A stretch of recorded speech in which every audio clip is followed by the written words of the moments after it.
Assalamualaikum warahmatullahi wabarakatuh. Saudara pendengar, Allah Subhanahu wa Ta'ala berfirman, maka ketika anak itu sampai pada usia sanggup berusaha bersamanya, Ibrahim berkata, "Wahai anakku, sesungguhnya aku bermimpi bahwa aku menyembelihmu.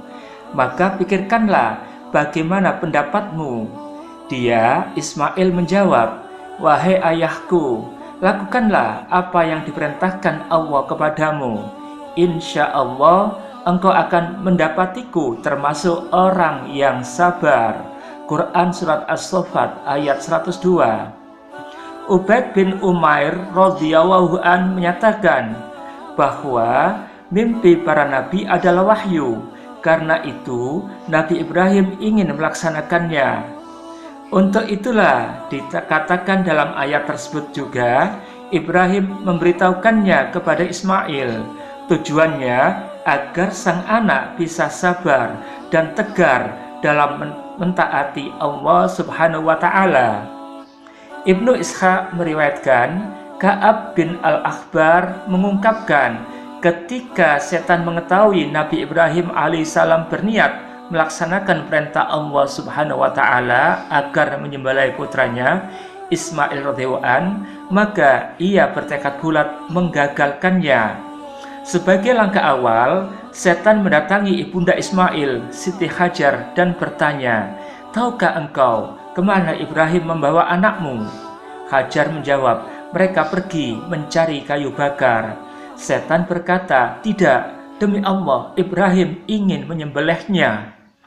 Hajar membantah, "Tidak mungkin, beliau lebih menyintai Ismail daripada aku."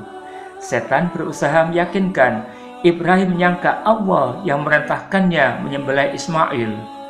Hajar berujar, jika Allah yang memerintahkannya, berarti beliau bertindak tepat, beliau menjalankan ketaatan dan berserah diri kepadanya. Lalu setan meninggalkan Hajar dan bergegas menyusul perjalanan Nabi Ibrahim yang diikuti Nabi Ismail alaihissalam. Mulanya setan berkata kepada Ismail yang masih kecil, "Hai nak, tahukah engkau kemana ayahmu akan membawamu?" Ismail menjawab, "Mencari kayu bakar." Setan membantah, "Bukan, ayahmu bermaksud menyembelihmu, demi Allah." Ismail bertanya, "Mengapa?" Setan berkata, "Ayahmu menyangka Allah yang memerintahkannya." Ismail berkomentar, "Sudah kewajibannya melaksanakan perintah Allah sebagai wujud ketaatan kepadanya." Merasa gagal menggoda Ismail, seketika setan menghampiri Nabi Ibrahim. "Wahai Syekh, mau kemanakah engkau?" Ibrahim menjawab, "Aku mencari kayu bakar untuk keluargaku."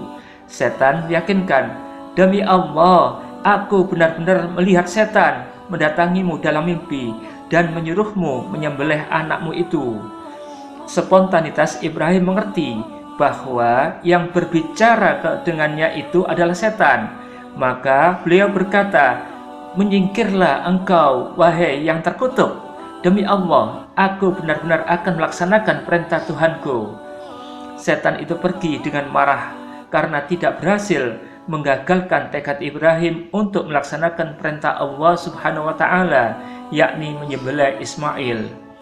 Ibnu Abbas radhiyallahu an mengabarkan, sewaktu Nabi Ibrahim telah merebahkan Ismail, putranya itu berkata, "Kencangkanlah tali pengikatku agar aku tidak berontak.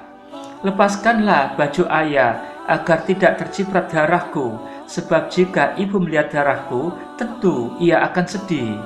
Lalu sembelihlah aku sekali saja dengan cepat, agar kematianku terasa lebih ringan. Tolong sampaikan salamku kepada ibu. Apabila ayah rasa baik untuk menyerahkan baju panjangku kepada ibu, maka lakukanlah. Siapa tahu itu bisa menghibur beliau atas kehilangan diriku." Ibrahim berkomentar, "Wahai anakku, engkau benar-benar seorang hamba yang paling baik dalam menyambut perintah Allah." As-Saburu dalam kitab Sofwa At-Tafasir.